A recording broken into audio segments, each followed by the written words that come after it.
All right. Good morning, third grade. I hope that you guys had a good holiday weekend and that you enjoyed having an extra day off of school. We are going to start a new lesson and a new unit starting this week. And so we're going, with that being said, we are going to explore some new texts, and we are going to explore some new questions. So we are going to have different things that we are going to talk about, as well as um, discuss further. Whoops, I don't know what just happened. Hold. Okay, that's better. I needed to move to a place that had uh, something that I could put my computer on. Okay. All right, so let's get started. So we are, like I said, on a new unit, and this is our first lesson. Our focus question for this lesson is, how can creative people find inspiration? And so with the last unit, we were talking about just how we can encourage ourselves and motivate ourselves, and then we talked about what we can learn from other people, as well as we can learn from people who are similar to us. And so now we're going to talk about creativity. This unit is all about creative inspiration. So if you are artsy, you like to sing, you're a theater person, you're really going to enjoy this unit. All right. So our do now for today, we are going to start reading a new book. And it's about a girl with a special talent. So I want you to tell me about what special talents you have. I'm going to give you guys 3 minutes to just write about your special talents, and it can be anything, whether you can sing, whether you can code and like create video games or websites, or you are a gymnast, or you're really good at sports, or you can make origami. It literally can be anything. So whatever your special talent is, okay? You're gonna have 3 minutes to do that. I'm gonna start the timer. Remember, we work from the start of the timer to the end of the timer. So I want you to use all 3 minutes. If you run out of things to write, keep writing. Even if you write the same thing over and over again. I just want us to get used to time and ink and writing for extended periods of time. Okay? All right. So we're gonna start the timer now.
Two minutes left.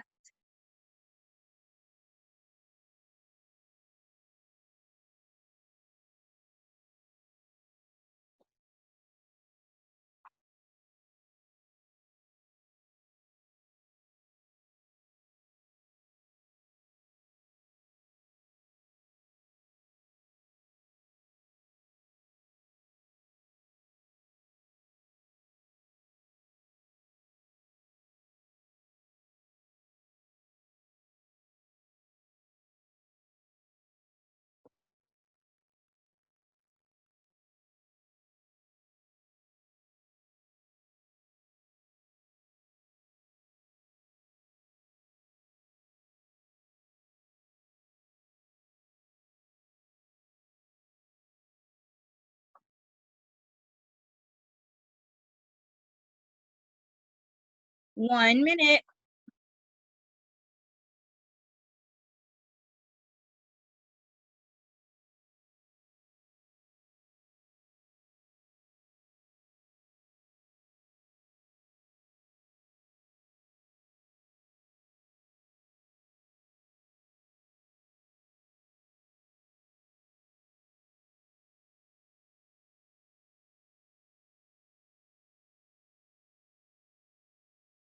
30 seconds.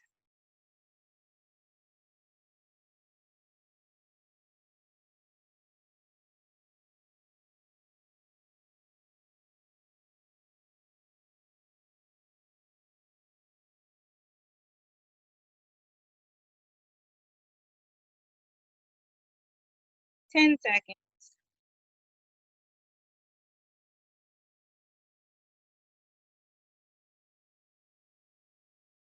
All right, time is up. I hope you guys wrote for the whole 3 minutes of time you were given.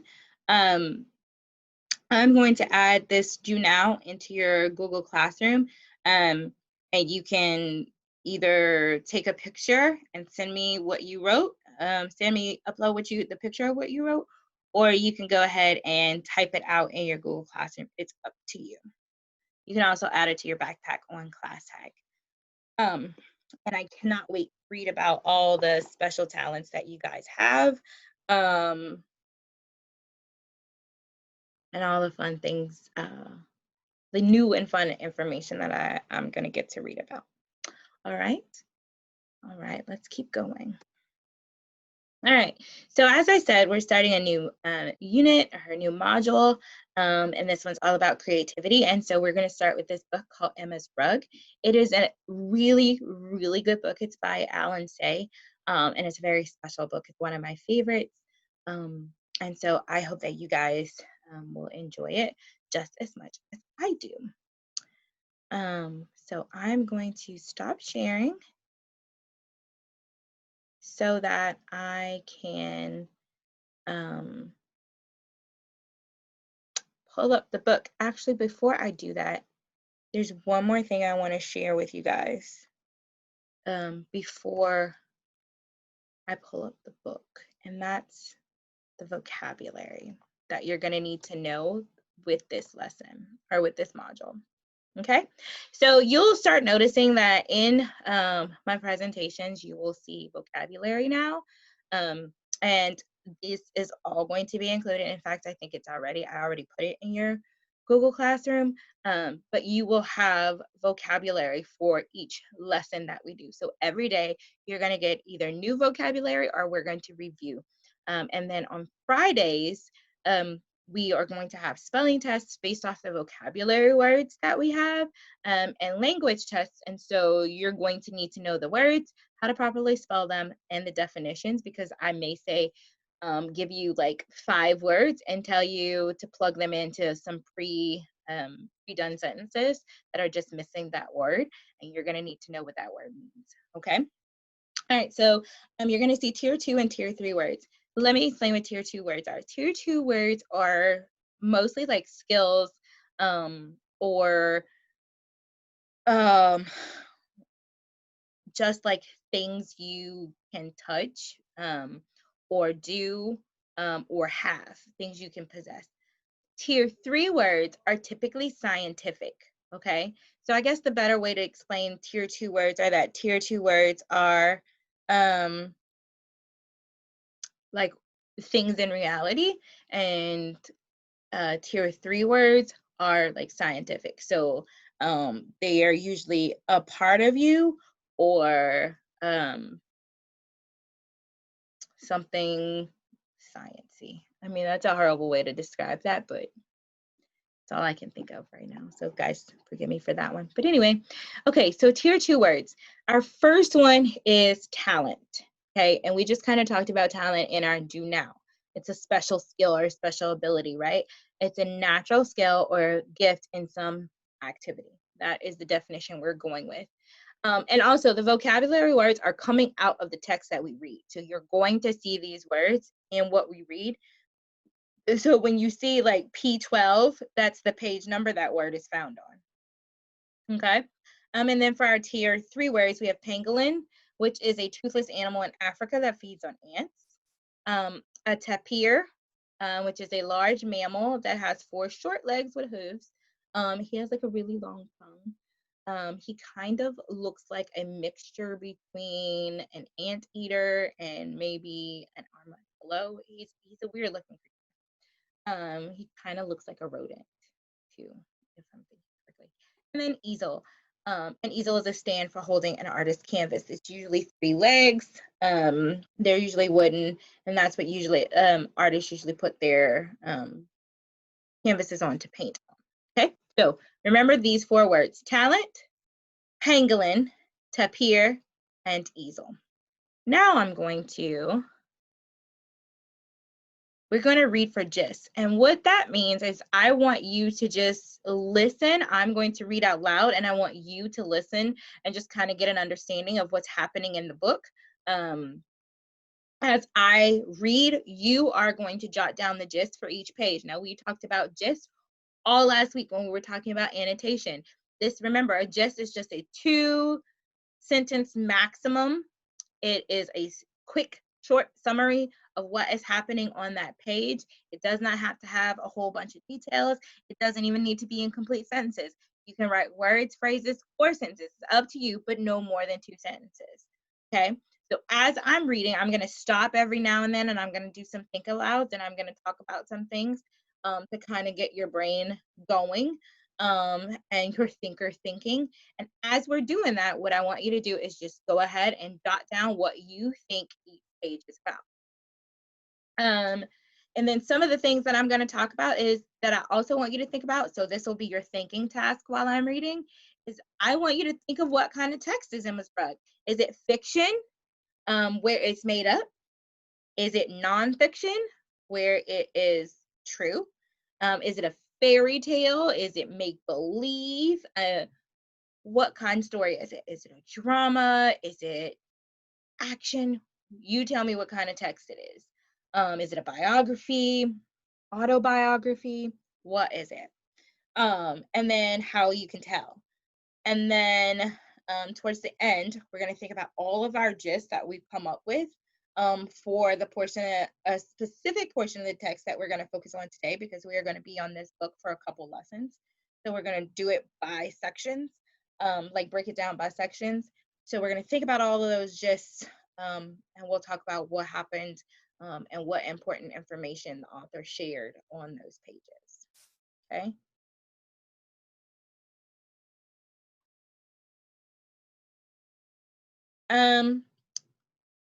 Before I read, I want to talk about our objective, which I clearly forgot to put that slide in. But our objective for today is to be able to ask and answer questions so that we can demonstrate an understanding of the text. And there are a couple ways that we can show that we do this. This is an anchor chart to help you go through these reading thinking steps. Every day when we talk about our objective, it is a reading thinking step, honestly. Your objective always ties into what we're doing. And as we're doing reading, they're all going to be objectives and ways that you could better understand the text. Okay.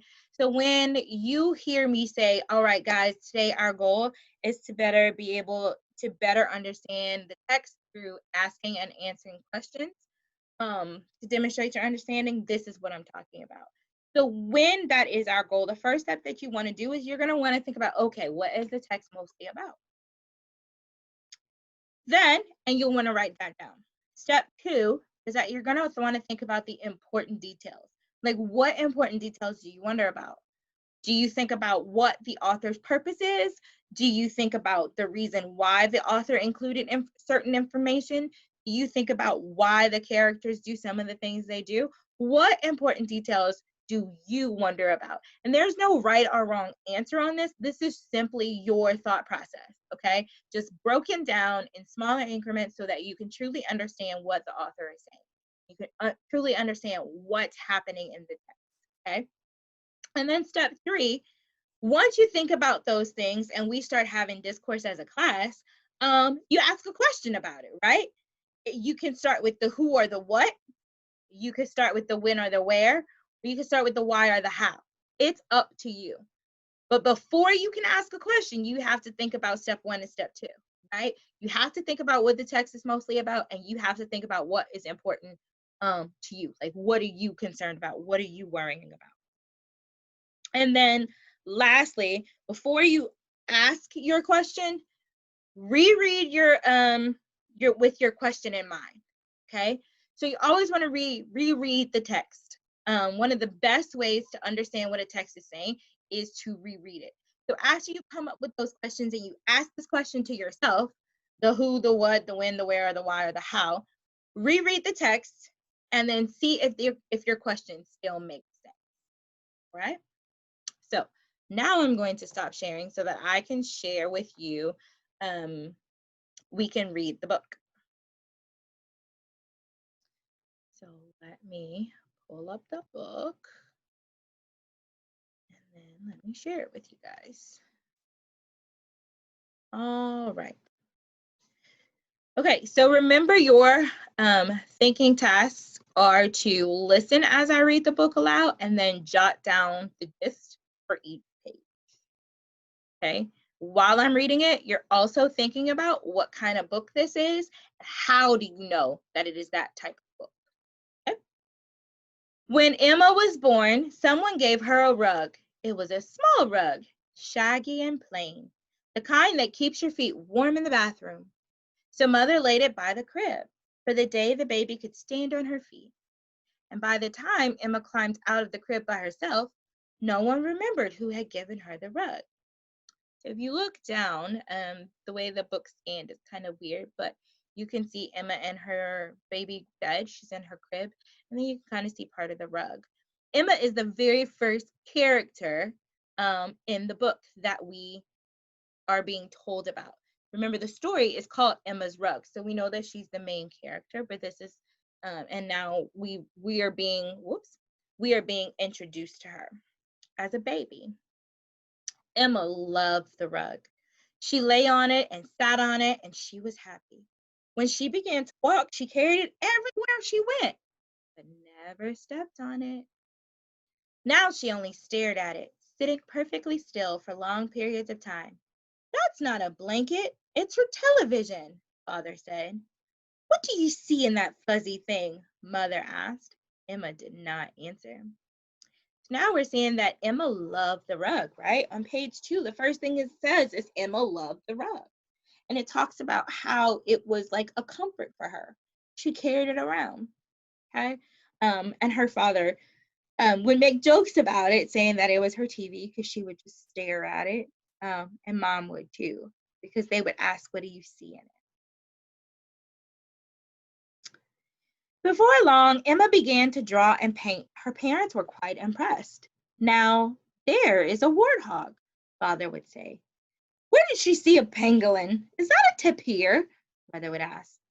One weekend, Father put up a small drawing table in the kitchen, and right away, the kitchen became Emma's favorite place in the house. Notice now that Emma is bigger. Before, Emma was a baby, she was in a crib, and then it kind of talked about how she started getting out of the crib, so maybe she was a toddler. But now Emma's a little bit bigger, and she's starting to draw and she's starting to paint. And apparently, it sounds like she was quite the artist because her parents, it says her parents were quite impressed. And then once her dad put up the small drawing table, the kitchen became Emma's favorite place. So on her first day at the kindergarten, Emma went straight up to an easel and began to paint. Other children gathered around her and watched her wave the long brush like a maestro's baton. The grown-ups were amazed. She's special, that one adult said to another. So now we know that Emma is in kindergarten, so she's at least 5 years old now, and she still has a huge love for painting and drawing. Okay. And other people, like other adults, are starting to notice. Now we see that Emma's teacher has been introduced. So we know that Emma is a character, Mom and Dad are characters, and now her teacher is a character. And her teacher and these adults, these grown-ups, are so amazed by her abilities and her talents and her skills that they think that they even say she's special. In the first grade, Emma won the top prize in the art competition. What talent, exclaimed the teacher. How do you know what to draw? The children asked.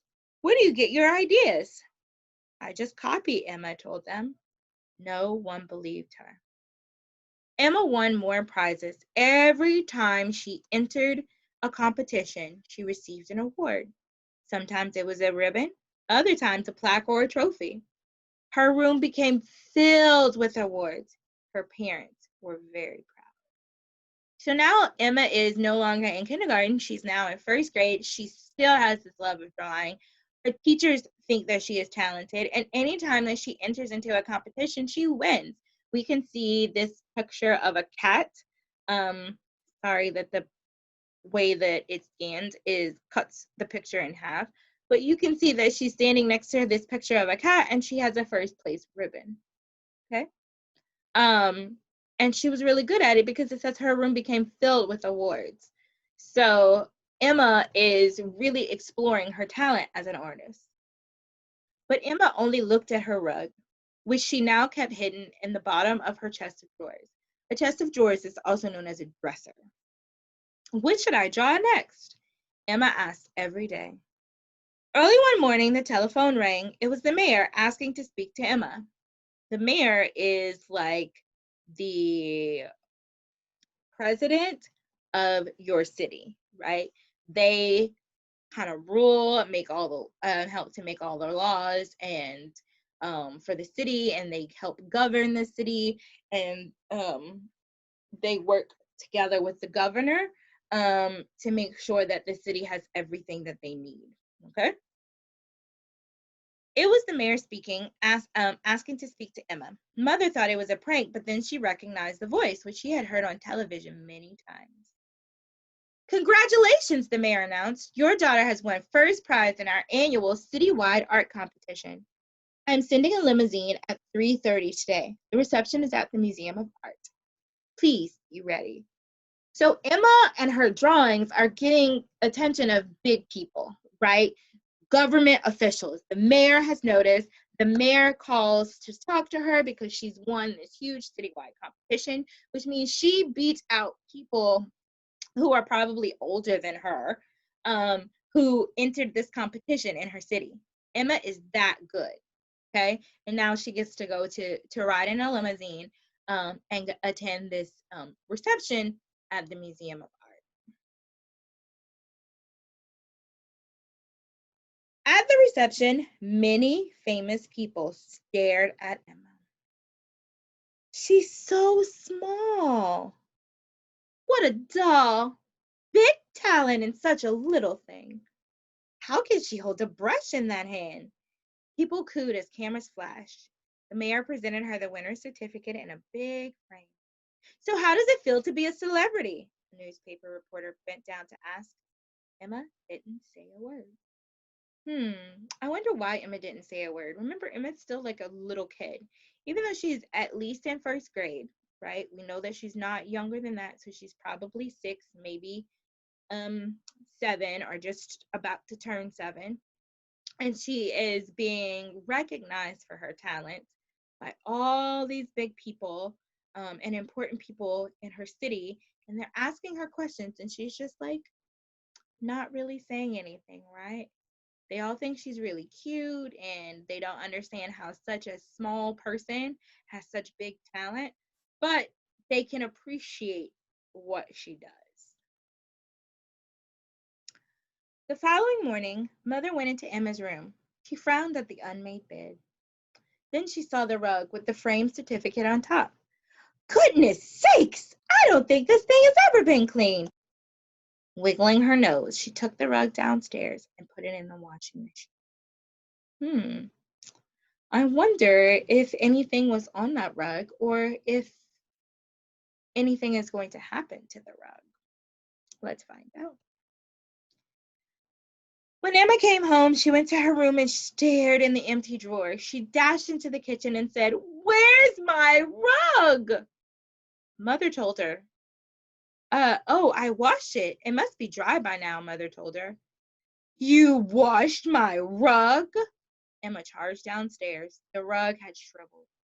It was ragged. All the fluff was gone. It was very, very clean.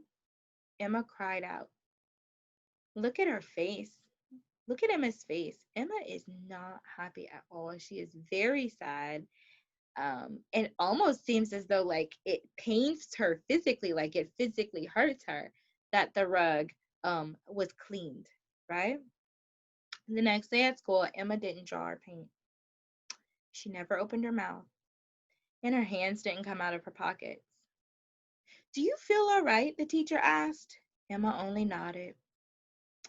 You can use my crayons, Alex offered.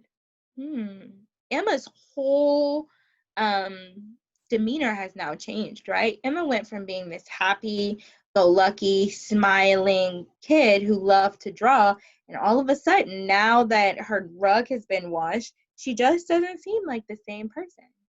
She's more withdrawn, she's not drawing, not really talking. She doesn't really want to do anything. Emma pushed the box away. Days went by. Emma didn't speak, and soon the children ignored her. After a while, it was as if she weren't there anymore. Emma took down all the drawings and paintings from the walls of her room. She put the prize ribbons and plaques and trophies and medals into cardboard boxes. She gathered up her colors and pencils and brushes. Then she took them all down to the garage and stuffed them in the trash bin. The last thing she threw away was her rug. There, she said, kid stuff. Emma seems to no longer want to paint. She doesn't seem to be creative anymore. She's very withdrawn. She doesn't want to talk. She doesn't want to do anything. And now she's thrown away all the things that showed off her talent and all the things that at one point in time made her very happy and made her parents very happy. All the recognition she received for her amazing talent, these plaques, these trophies, all of it, she's thrown it all away, and she said that it's kid stuff. I wonder if Emma feels like she needs to be a grown-up now. All afternoon, Emma sat in her empty room. It seemed somehow larger and brighter. No more pictures, Emma murmured. Then something made her jump. From the corner of her eye, she thought she saw something move behind her. She knew there was only the wall there, all bare now, yet she turned as if to catch sight of something fly away. She gave a cry. I wonder what Emma saw. It looks like there's a bird on her wall. But if she took off all the paintings, how is that possible? Emma rushed outside. It can't be, she said, breathing faster. She saw the eyes watching her and then the faces of creatures all around. She knew them from before. She had thought she would never see them again. I can see you, Emma cried with joy. The trees rustled as if laughing, and then it was quiet. If you look really closely in the trees, you can see like there's a face here, there's a frog there, this looks like a bear, here's a fish, this looks like a bat. There's all kinds of animals. If you look really closely, this might even be like a chicken or a peacock or something. You look really closely, you can see all the faces of different kinds of animals. Oh, but here's a crab. On Padlet, I want you to tell me. So for right now, I just want you to jot down what you see, what faces you see. Feel free to pause this video, so you can write down as many as possible. And I want you to tell me what faces you see in this book.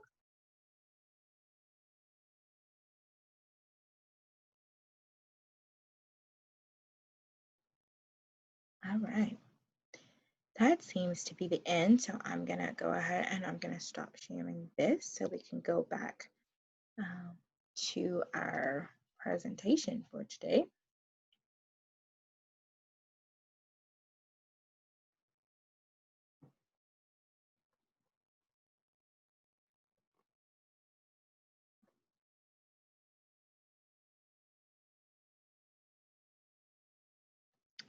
One second. All right. Now that we have read the entire book, let's go back to what our objective was, which is to ask questions to demonstrate understanding. as I read the book, you guys should have been writing down the gist for each page. And the gist is simply what you thought each page was about. And remember your thinking task. One of your thinking tasks was to think about what kind of text is Emma's rug. And to tell me, how can you tell? Is Emma's rug a made up story? So is it fiction? Is it a true story? Is it nonfiction? Is it about a real person written by some other person? Is it a biography? Is it an autobiography? Is it about a real person written by the person who the story is about? Is about? What kind of text is Emma's rug? How do you know? I want you to tell me how you know. Okay. And then I want you to think about all of your gists and that's this part. Think about all of your gists for the section for the text and just tell me what happened, what important information the author shared. All right. Going back to our objective, ask questions to demonstrate understanding of the text. Remember that step 1 is to think about what the text is mostly about. Step 2 is to think about what important details you wonder about. And remember, there are no right or wrong answers for this. This is all your thoughts, your ideas, your opinions, okay? Step 3 is to ask a question about it. And before you ask me or you ask someone in the class, you have to first ask yourself, okay? Ask yourself a question. It can start with the who or what, the when or where, or the why or how. After you figure out what that question is, you're going to reread the text with that question in mind. So if I'm wondering about what Emma's talent was, maybe that's my question. What is Emma's special talent? When I reread the book, I'm going to be rereading with the purpose of finding out what her special talent is. So I'm going to be looking for those important details that would help me figure out what her special talent is. Okay. So I'm going to show you what that looks like by modeling. This is, I think this was page 2 of the text, this is pages 5 and 6 of the text, right? Emma loved the rug. She lay on it and sat on it, and she was happy. When she began to walk, she carried it everywhere she went, but never stepped on it. Now she only stared at it, sitting perfectly still for long periods of time. That's not a blanket, it's her television, her father said. What do you see in that fuzzy thing? Mother asked. Emma did not answer. Okay, so the first thing we're going to do is step 1. What is the gist of this page, of pages 5 and 6?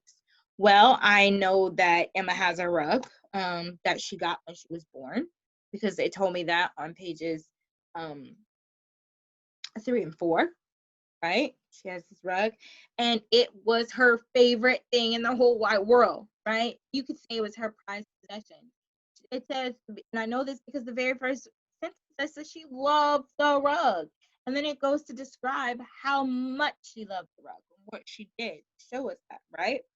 And then with it saying that Emma loved the rug, it shows how much she cares about this rug. And it shows the kind of person that Emma is. Emma is a caring, loving, passionate child.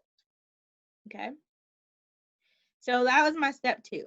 Step 2 was, the important details are about the main character, Emma. Where's the story happening? It's happening in her room. And it's about her rug that she received when she was born.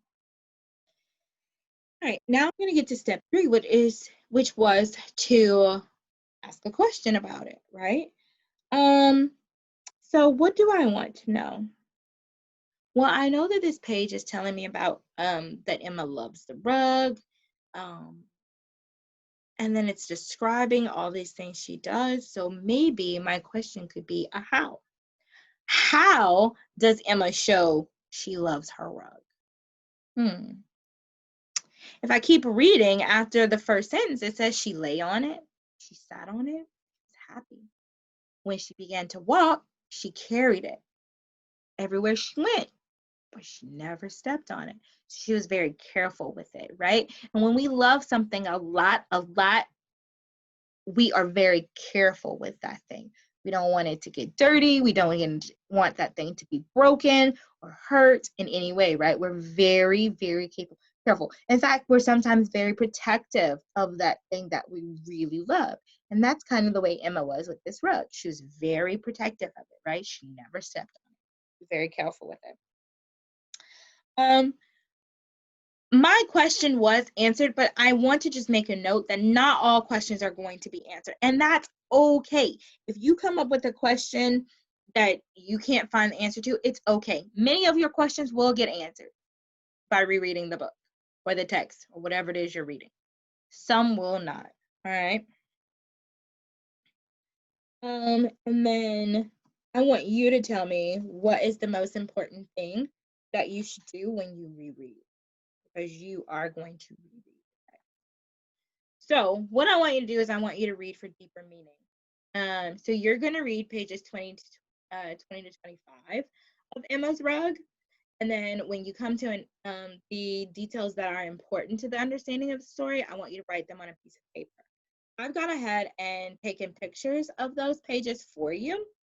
So I will pause for a few seconds. You can always pause this video to read the page and really get write down those important details and take your time. This is pages 20 and 21. And I'm not going to read it because I want you to read it for yourself.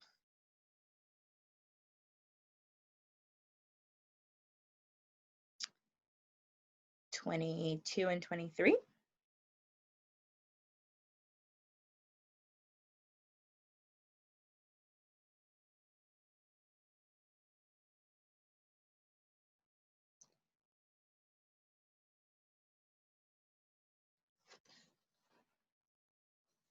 And I think this is 24 and 25. All right. Something new you're also going to see us do every day is we're going to have text-dependent questions. And these questions are just a quick check to help us really, again, understand the text. It also helps me know what I need to go back and work on with you guys based on how you answer the questions. So I'm going to model one of the questions for you. These TDQs are in your Google Classroom already. You're just going to answer the questions. I'm not going to answer all of them, but I'm going to model answering question 2. Every time we do a TDQ, I will always model one of them, and the rest you will have to do on your own. Okay? So question 2 says, what is the important detail on page 22? What question can you ask to understand this detail better? So let's go back to page 22.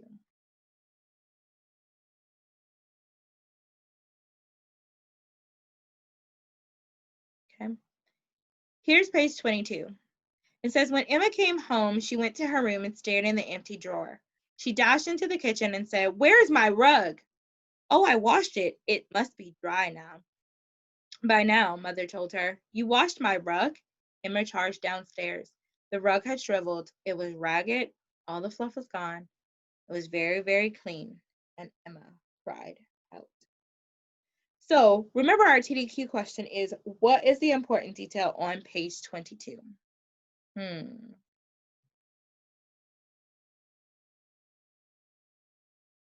Remember, the next page talks about how she stopped drawing. Okay. So what is that important detail? Well, I know that Emma stops drawing and painting, right? Because that's what the text says. She stopped drawing and painting. And then it says, what question can you ask to understand this detail better? Well, here's my question. What does Emma do after her rug is washed? I want to know. In order to answer that question, I have to reread the text. Okay. You can copy this. You can go back and write your own important detail and your own question. It is up to you. This is just an example. This would not be considered wrong if that's what you wrote. But if you want to answer with your own answer, that's fine too. So you will answer question 1 and question 3 on your own. All right. So your exit ticket for today, you have 2 exit tickets, actually. The first exit ticket is to brainstorm 2 questions that will help you understand the characters and events in Emma's Rug, and then to use details from the text in your question to show what you already understand and what you want to understand. I'll say that again. You're going to brainstorm 2 questions that will help you understand the characters and events in Emma's Rug, and then you're going to use details from the text, not what you think, from the text. Look at the words. So from the text in your question to show what you already understand and what you want to understand. And then part B is you're going to answer this star aligned exit ticket. Remember, now that you guys are in 3rd grade, you will take the STAR test this year. I don't want you to be scared about that. I don't want that to make you anxious or nervous, because we are going to prepare for it from now throughout the school year, so that when the STAR test comes, it will just be like another regular test. Okay. So you will start seeing star aligned exit tickets. You're going to answer these 4 questions as well. All right. This is already in your Google Classroom. Just go to it. You'll see lesson 1 exit ticket under module 1. And in fact, when I'm done, I will show you what it looks like. So if you have any questions, that would clear that up for you. All right. And then we're also going to discuss what we talked about or what we've done in class at the end of the class, and we're calling that closing discourse. Remember, I told you that one of the skills I want us to perfect is discourse and using academic language, and this is one time that we will get to practice that, okay? So in our closing discourse, I want you to think about 2 things. How does Emma find inspiration for her talent? What inspires her? What causes her to want to draw and be creative? And then secondly, what more did we learn about special talents? What did you learn about Emma's special talent, or about how you can discover your own special talent? I want you to answer it on Padlet. If you are following in the presentation, if you go through the presentations in your Google Classroom and you click this red thing that says Padlet, it will take you directly to our Padlet. All right. Okay, so our homework for today is that I want you to read independently for 30 minutes. It doesn't matter what book, I don't care. You can read for 30 minutes on Epic. You can read a book you have at home for 30 minutes. Or you can listen to a book being read aloud for 30 minutes. Either way it goes, I want reading done for 30 minutes. Okay? And then you're going to start keeping a reading log. You can use a composition notebook to do that. You can use a regular notebook. I'm going to provide in your Google Classroom, there is a reading log sheet. You can use that. Whatever you want to do for your reading log, I want you guys to keep a reading log the entire year, so that when school is finally over, you can go back and just look at how many books you have read. Okay. So you're going to write at least 2 questions in your reading log about whatever book you read. Okay. If you have any questions about this, you can send me. You can. I will post a question in Google Classroom where you can ask me there. Miss Heather, you can ask Miss Heather. She has made herself available for you, or you can send me a message on class time. All right. I hope you guys enjoyed this lesson, and I will see you guys soon. Bye.